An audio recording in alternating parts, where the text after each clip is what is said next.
La presidenta habló y el debate partió. Y en medio de este debate por la nueva constitución, el PNUD lanzó mecanismos de cambio constitucional en el mundo que analiza fórmulas y estrategias utilizadas a nivel internacional para llevar adelante procesos constituyentes. El Programa de Naciones Unidas para el Desarrollo, en su informe, muestra que en décadas recientes los procesos constituyentes han incorporado diversas fórmulas de participación ciudadana para permitir una intervención más directa de su gente en las distintas etapas del proceso e independientemente del mecanismo utilizado para redactar una nueva constitución. Vamos a conversar aquí en Una Nueva Mañana en Cooperativa con la oficial de Gobernabilidad Democrática del PNUD en Chile, una de las personas que presentó además el informe en la última jornada con la presidenta Bachelet, Marcela Ríos. ¿Cómo estás, Marcela? Bienvenida. Muy bien, buenas Verónica, tardes. Gracias de verte de nuevo y gracias por la invitación. Marcela, revisando el informe de ustedes, lo primero que a uno le llama la atención, como lega, claro, es la cantidad de constituciones redactadas entre 1947 y 2015, 239 en el mundo. Uno tiene la sensación más bien de que todas son como en Estados Unidos, en que con los padres fundadores, ellos firmaron la constitución y ahí quedó, para siempre. Se le hacen enmiendas, alcances, pero la constitución es siempre la misma. Sí, bueno, ese es uno de los resultados interesantes del estudio, que justamente, como dices tú, desmistifica un poco esta idea que tenemos instalada, que todas las constituciones duran para siempre. Nosotros vemos además en el informe hay un dato de que el promedio de edad de una constitución en el mundo son solo 19 años, lo que significa que junto a estas constituciones que tienen 200, 300 años, hay muchas otras que han durado 2, 3, 10 años, digamos, sobre todo en países emergentes o donde están cruzados por inestabilidad política. Ha ocurrido muy a menudo en las últimas décadas que las constituciones duran poco.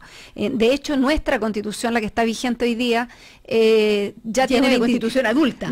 Exacto, ya estamos por encima del promedio de los 19 años. Entonces, ese es un tema relevante. Los cambios constitucionales son harto más frecuentes y por lo mismo quizás habría que entenderlos como algo menos traumático de lo que nos parece. Y la vida de las constituciones que han nacido en momentos de dictaduras, como ocurrió en el caso de la chilena.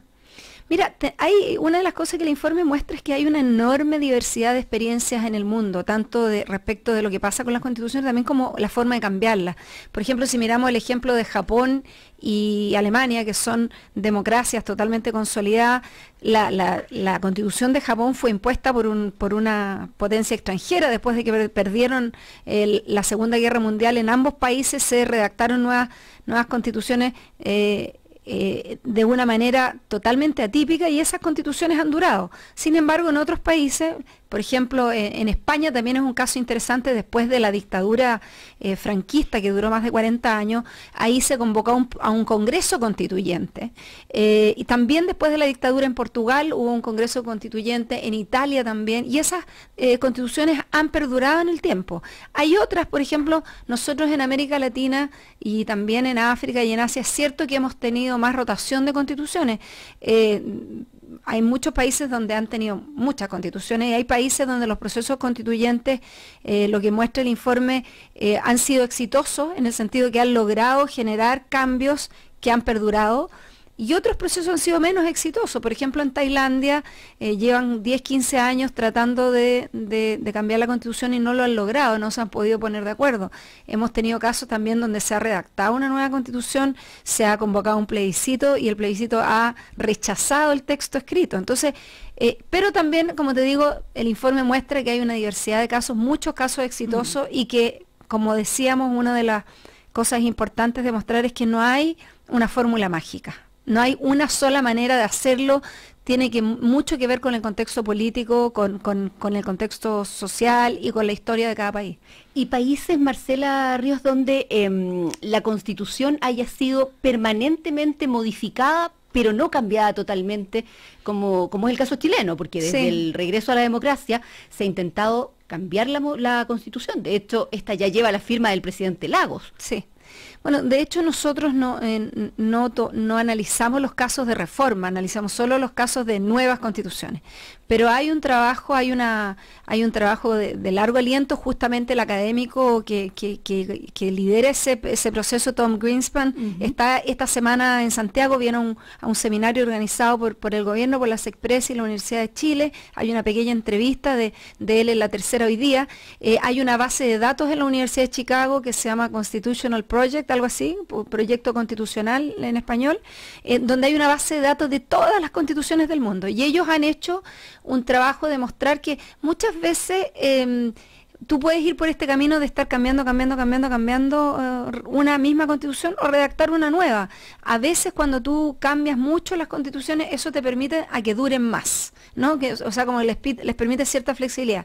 Y otras veces, y yo creo que eso se acerca quizás un poco al caso chileno, incluso cuando tú las cambias mucho hay un problema de legitimidad que es de orden político, que no importa cuántas veces las cambies, que no suplanta este proceso constituyente que tiene implicancias más allá del texto propiamente tal. Sino su origen, sí. Que eso es lo que se cuestiona a la actual Constitución, ¿no? Mira, se cuestiona el origen, y eso es interesante porque esto ya no tiene que ver con el informe. Con este informe nosotros en el PNUD hemos venido trabajando también en el informe de desarrollo humano y en el informe de auditoría de la democracia, pero todas las otras encuestas que se han lanzado últimamente muestran que hay un cuestionamiento efectivamente por el origen. Hay una parte de la población, eso lo muestra por ejemplo el informe de desarrollo humano del 2015, hay una parte de la población que su cuestionamiento tiene que ver a que esta fue una constitución redactada en un contexto de dictadura, sin condiciones democráticas para la deliberación, y además aprobada en un plebiscito que todos sabemos fue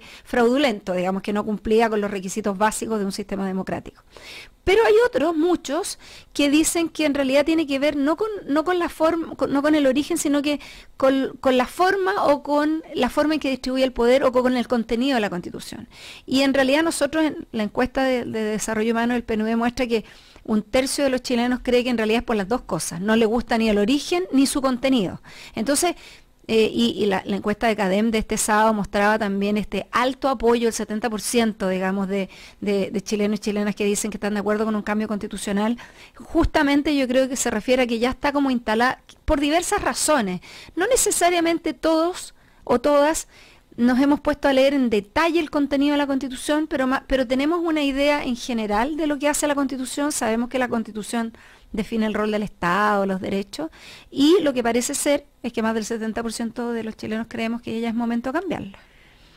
Marcela, uno de los puntos de debate en esta semana y media desde que la presidenta anunció proceso constituyente es respecto de quiénes y cómo se va a decidir el cambio de la Constitución. El informe que ustedes entregaron ayer apunta a eso también, muestra cuáles han sido los mecanismos favoritos, digamos, por los distintos países. Sí. Mira, sí, en eso también yo creo que tratamos de hacer un aporte para mostrar que hay 3 grandes formas de cambiar las constituciones. Tú puedes designar una comisión de expertos, y eso ha sido muy importante, quizás la forma más importante, sobre todo en regímenes autoritarios, o en regímenes que no son plenamente democráticos, en procesos de transición, han designado comisiones de expertos.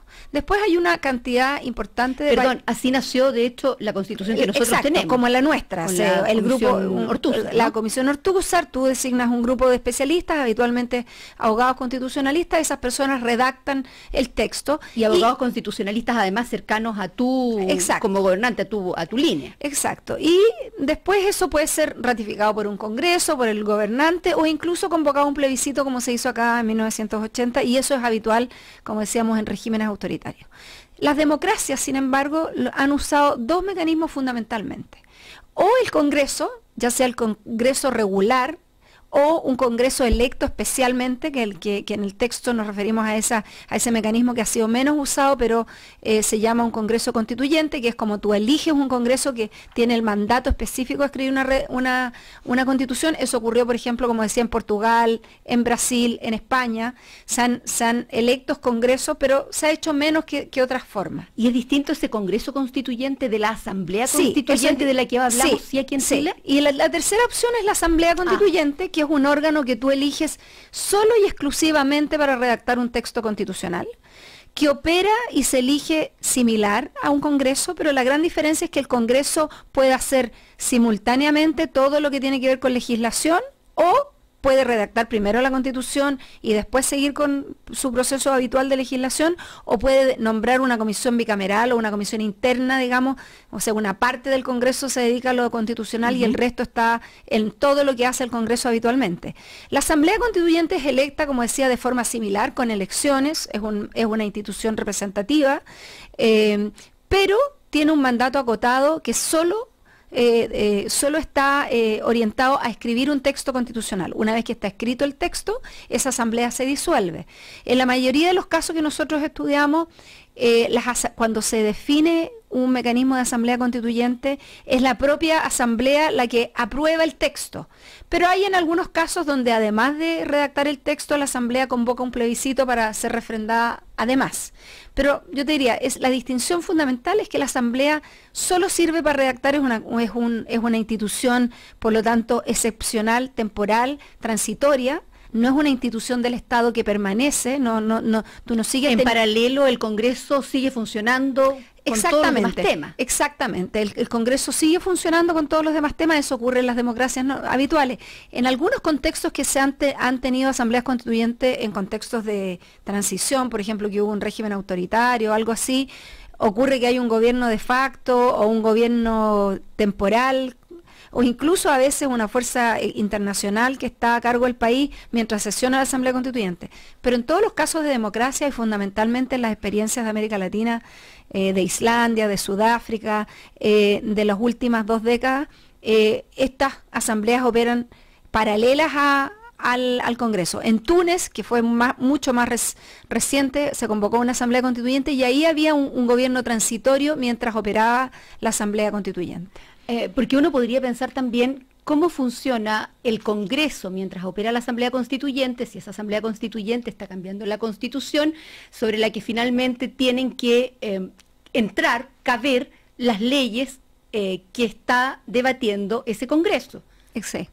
Mira, en eso hay distintas experiencias. El caso colombiano es bien relevante, porque es el primero en el nuevo ciclo de asambleas constituyentes. Fue convocado en 1991, la Asamblea Constituyente por un gobierno en ese momento dirigido por el Partido Conservador, y el Congreso sesionó simultáneamente. Sí, uno puede decir que es positivo, y la experiencia más positiva es cuando las asambleas constituyentes duran no demasiado tiempo. O sea, una asamblea constituyente no podría estar sesionando 2 o 3 años. O sea, nosotros vimos que en promedio duran como 13 meses, casi 14 meses en el promedio.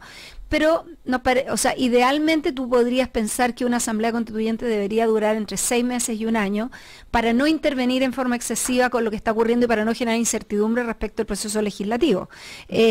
Ahora, hay muchas cosas que discuten el Congreso que no tienen orden constitucional. O sea, la inmensa mayoría de leyes que están en discusión en el Congreso no son reformas constitucionales. Van a funcionar de cualquier manera con cualquier constitución que haya. Porque es importante tener claro que las constituciones, no todas las leyes están en las constituciones. O sea, la mayoría de las leyes no está en la Constitución. ¿Y no la requieren como marco tampoco? No necesariamente. Para lo que sí requieren el marco es para por ejemplo, cómo opera la aprobación de las leyes, los quórums, el rol del Tribunal Constitucional está en la Constitución. Ese tipo de cosas sí está en la Constitución y pueden tener un efecto ex post, pero y esto ya es un tema más jurídico, digamos. Nuestro informe es un informe que se plantea fundamentalmente desde el enfoque de las ciencias sociales de los procesos, pero tú lo que tienes que recordar es que nunca en derecho, según lo que yo entiendo, las normas tienen efectos retroactivos, digamos. Entonces, sí. Entonces ahí yo creo que lo importante de mantener es que yo me imagino que si llegáramos a tener hipotéticamente que la selección del mecanismo en nuestro país fuera una asamblea constituyente, ya fuera que lo elija el próximo Congreso o que esto se plebiscitara y esto ganara, porque tienen que pasar muchas cosas para que lleguemos ahí, uno también podría pensar que durante el periodo de sesiones el Congreso no discuta reformas constitucionales, por ejemplo, ¿me entiendes? Pues puede haber un arreglo transitorio si es que esa fuera la decisión que se toma para no generar duplicidad. Pero como decíamos antes, lo importante para nosotros mostrar es que hay múltiples opciones y que además la participación ciudadana, que es otro tema, no está asociada solo a un mecanismo.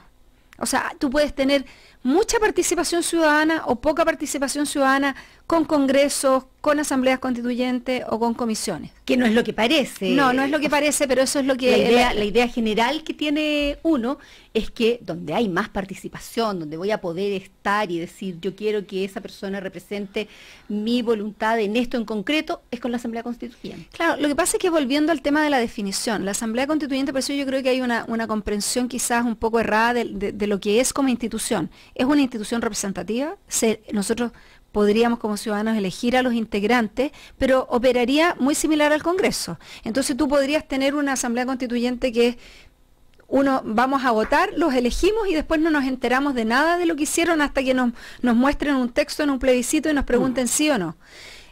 Igual tendríamos un nivel de injerencia en quienes van a redactar, pero también podríamos tener lo mismo en el Congreso. Y en ambos casos, un Congreso, la Asamblea Constituyente, eso puede ir acompañado de un fuerte proceso de diálogo, de discusión. Lo que está, por ejemplo, hoy día propuesto por el gobierno como etapa inicial, antes de definición del mecanismo, es juntémonos a conversar sobre contenido, sobre procedimiento, recojamos las opiniones. Y hay experiencias, por ejemplo, como Islandia, pero también en Bolivia, que durante las sesiones de las asambleas constituyentes se iba preguntando a la ciudadanía sobre lo que estaban discutiendo. O sea, vamos a reformar los derechos sociales. Hacemos audiencias sobre los derechos. Tengamos audiencias sobre que vengan todos los especialistas, que vengan todas las organizaciones de la sociedad interesada. Entonces, podría también, tanto el Congreso como la Asamblea Constituyente, una comisión bicameral o una convención constituyente, como está planteada en la propuesta del Ejecutivo, todos esos mecanismos podrían tener amplio espacio para la participación ciudadana. Y la participación ciudadana hasta el nivel más no quiero decir bajo, sino personal. Estoy pensando en alguien que vive en una población con un nivel educacional bajo, sin recursos, lejos de la capital de su región, incluso en un pueblito perdido, ¿verdad? Esa persona tiene alguna manera de ingerir en una decisión de este tipo, en cómo va a ser la constitución que va a tener mi país. Sí, yo creo que acá, mira, es fundamental el proceso como inicial de educación y de diálogo que tiene que ser muy desde abajo hacia arriba también. Yo creo que es súper importante que los ciudadanos no esperemos que solo el Estado, el gobierno defina hacer un proceso de educación o de diálogo. De hecho, yo creo que la sociedad chilena hace mucho rato viene en modo constitucional. A mí me llegan invitaciones todas las semanas para ir a foros en universidades, en regiones. Este sábado estuve en la municipalidad de La Cisterna, en un evento organizado por Ciudad Sur, por la Asociación de Municipios de la Zona Sur de Santiago. Habían 200, 300 personas toda la mañana discutiendo sobre Constitución. Entonces yo creo que es necesario generar, y la evidencia internacional muestra que tú tienes que generar al mismo tiempo espacios para los especialistas, espacios para los jóvenes, espacios para los más pobres, espacios para las organizaciones, para los actores colectivos que tienen una postura clara respecto a algunos temas, y también, como decías tú, para el ciudadano común y corriente, que de repente, algunos, por ejemplo, los jóvenes, cada vez más que estamos conectados con las redes sociales, con internet, tienen que poder participar vía virtual. O sea, tengamos mucha interacción virtual, buzones virtuales, un call center donde la gente puede llamar y dejar sus llamadas. Las radios son muy buenas para eso, por ejemplo, para hacer consulta. Yo creo que tenemos hoy en día no es necesario pensar ni siquiera que solo la educación cívica o los procesos de participación van a ser como la típica reunión en la junta de vecinos o que va a venir un profesor a darnos una clase. Hoy día, por ejemplo, hay cuentas de Twitter, hay blogs, hay páginas de Facebook, hay grupos de estudiantes, de vecinos, de gente que está preocupada por el medio ambiente, que se están organizando, discutiendo sobre los temas constitucionales. Entonces, yo creo que hay que seguir en eso y que sea sea cual sea el mecanismo que elijamos como sociedad, que eso nos garantice mucha transparencia y mucha participación. Estamos conversando con la oficial de Gobernabilidad Democrática del PNUD en Chile, el Programa de Naciones Unidas para el Desarrollo, Marcela Ríos. Marcela, decíamos o leíamos que la Asamblea Constituyente es como la fórmula que está más de moda, no quiero decir la mejor, pero ¿es en todo el mundo así o somos los latinoamericanos los que estamos más proclives a las asambleas constituyentes? Porque es lo que uno recuerda de Ecuador, por ejemplo, de Venezuela, sí, hace muy poco. Sí. Mira, hoy día hay una, no sé si puedo pasar el aviso, está en las redes, pero en la tercera hay una muy buena infografía con los datos, con los datos que nosotros presentamos en el informe, y lo que mostramos ahí que efectivamente es algo que también desde el derecho se conoce bastante. Las asambleas constituyentes son algo que está muy enraizado en la tradición jurídica latinoamericana. Tienen una larga data y asambleas constituyentes muy antiguas. De hecho, por ejemplo, alguien recordaba en un foro que Alessandri para la Constitución del 25 había nombrado una comisión para definir un mecanismo que pudiera convocar una asamblea constituyente y una comisión para redactar la Constitución. Parece que nunca los que estaban a cargo del mecanismo se pusieron de acuerdo, mientras los otros redactaron la Constitución. Finalmente quedamos con una Constitución sin nunca habernos puesto de acuerdo en el mecanismo. Y también, por ejemplo, siempre se recuerda este discurso de Frei Montalva en el Caupolicán en 1980, inmediatamente después del plebiscito, llamando a una asamblea constituyente, porque efectivamente en América Latina hay una larga tradición de este mecanismo. Son formas que han sido mucho menos usadas en Asia o en África, incluso en Europa. Pero en el resto del sur del mundo, cosa que nosotros no sabemos, están copiando o han aprendido de las experiencias latinoamericanas, y hoy día, por ejemplo, los países árabes del Medio Oriente que pasaron por estas crisis de los procesos revolucionarios, digamos, en algún sentido, de los países árabes, han empezado a utilizar las asambleas constituyentes. Túnez es uno de los más conocidos, pero también se hizo en Sudáfrica, en Kenia, en Tailandia. O sea, están teniendo en muchos otros lugares del mundo. Islandia hizo esta asamblea constituyente, las asambleas constituyentes, pero en América Latina y del 2000 en adelante, tenemos más asambleas constituyentes. De hecho, por lo menos 3 países hoy día ya contemplan como parte de sus constituciones vigentes que cuando se produzca una necesidad de un cambio constitucional, no una reforma, sino que un cambio total, tiene que ser a través de la Asamblea Constituyente. Ya lo he incorporado, y esos países son Uruguay, Costa Rica y Bolivia, que consideran, o sea, que ya está contemplado entre sus constituciones que ese es el mecanismo, que ya está definido. Entonces, si llegara en el momento Uruguay o Costa Rica, que son países que siempre son reconocidos como las democracias más estables de la región, llegara un momento en que deciden cambiar sus constituciones, esos 2 países también van a ir por esa vía. Entonces sí, los latinoamericanos tenemos claramente una tradición que está más enfocada en ese sentido. Marcela Ríos, cuando revisamos las opiniones políticas de la última semana, uno se topa con declaraciones como la del senador Hernán Larraín ayer, como vocero de Chile Vamos, diciendo que esto era una cortina de humo. Habló de un proceso constituyente tramposo, ideológicamente de izquierda. Le respondió, no directamente, indirectamente, el ministro Burgos, diciendo que el proceso constituyente no es ningún salto al vacío. ¿Es así de polarizado como se miran los cambios constitucionales cuando estos se concretan en cualquier país?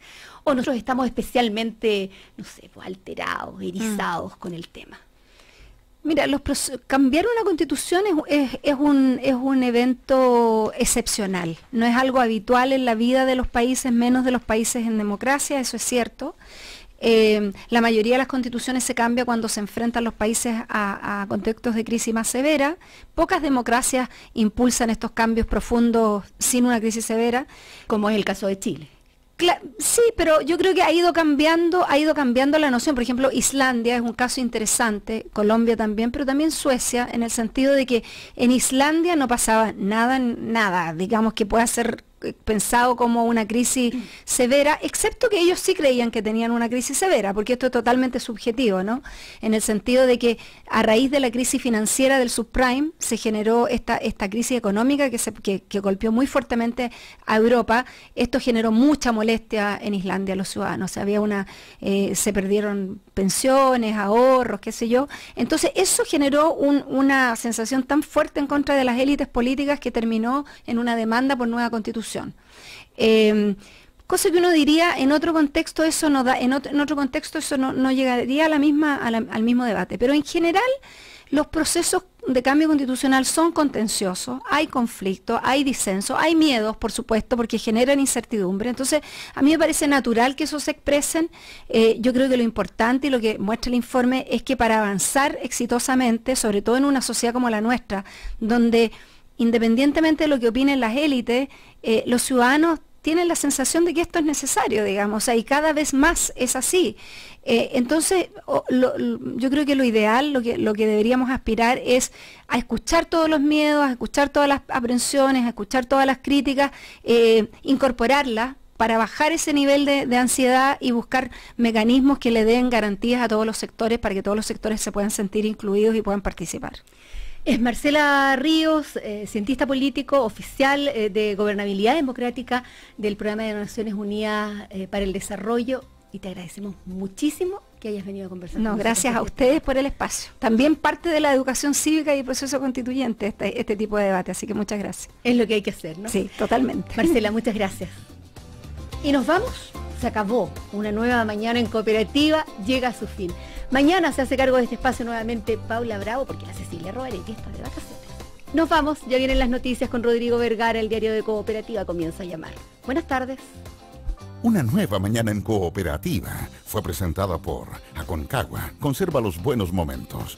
Primavera Salcobrand. Ensure Advance. Vive la vida con fuerza y vitalidad. Y nuevo jubilazo del Loto. Conocemos a Chile. Cooperativa. Desde tempranito escucho las noticias tal como son. Cooperativa. La verdad como la queremos escuchar.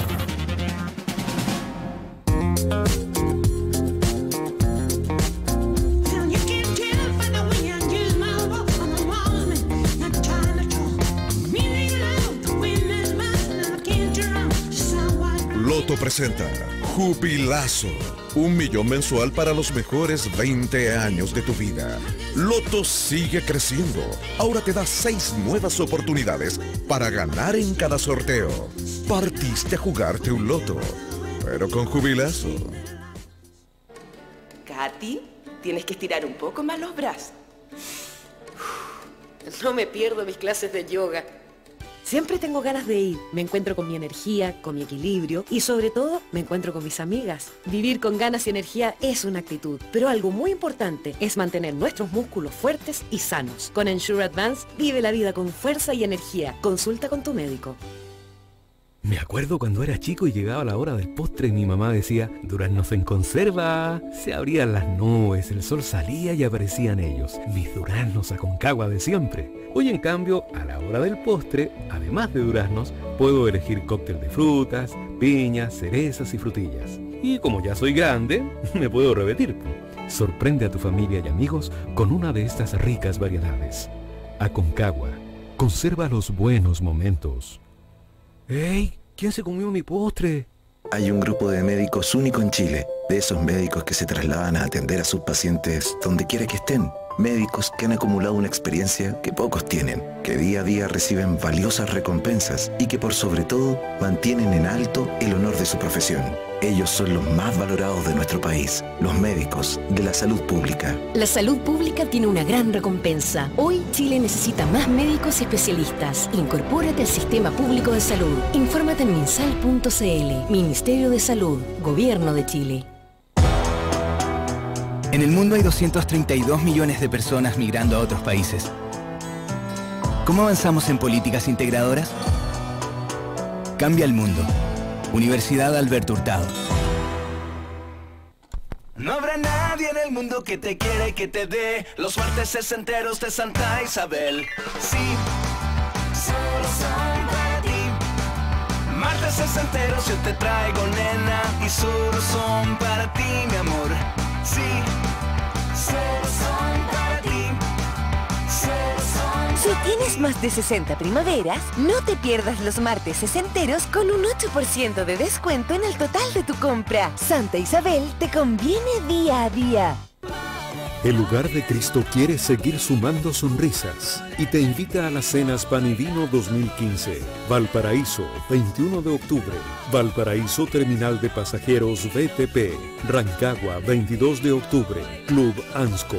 Participa de este entretenido evento junto a importantes artistas nacionales. Más información en hogardecristo.cl. Auspician Walmart, Movistar, BBVA, Piña Santa Rita y Grupo LATAM Airlines. Invita Radio Cooperativa. Pedir un superavance en Tiendas París es igual a tener unas super vacaciones. Cambiar la parrilla a gas por un super quincho. Recibir un super regalo para mi cumpleaños. Si tienes un sueño o proyecto que cumplir, solo tienes que pedir tus superavances en COSUD en los espacios financieros de Tiendas París y listo. Además, si prefieres, puedes pedirlo llamando al 600-373-0000. Encuentra más información en tarjetasencosud.cl. Otorgamiento sujeto a políticas crediticias vigentes y a la verificación y confirmación de los antecedentes de cada cliente. Crédito otorgado por CAT, administradora de tarjetas S.A., filial de Scotiabank Chile. Jóvenes de todas partes del mundo se reúnen en nuestro país. Ahora el desafío y las exigencias aumentaron. Por lo tanto, tendrán que esforzarse el doble. Porque saben que el balón está en sus pies. Hoy están a días de alcanzar el éxito y en Santo Tomás seremos testigos de esta historia de esfuerzo. Mundial de Fútbol Sub-17 de la FIFA, Chile 2015, del 17 de octubre al 8 de noviembre. Somos parte del mismo sueño. Santo Tomás, National Supporter. Gracias a la Vida Tour, un festival homenaje a la gran Mercedes Sosa, de sus más cercanos amigos, León Gieco, Víctor Heredia, Piero e Inti Illimani Histórico. Juntos cantando y recordando a la gran Mercedes Sosa en un repertorio inolvidable. Gracias a la Vida Tour. Sábado 7 de noviembre, 20 horas, Teatro Caupolicán. Entradas a la venta Sistema Ticketek, Falabella, Cinehoy y sin recargo boleterías del teatro. Están las... Ay, abuelita. Y están las... Abuelita.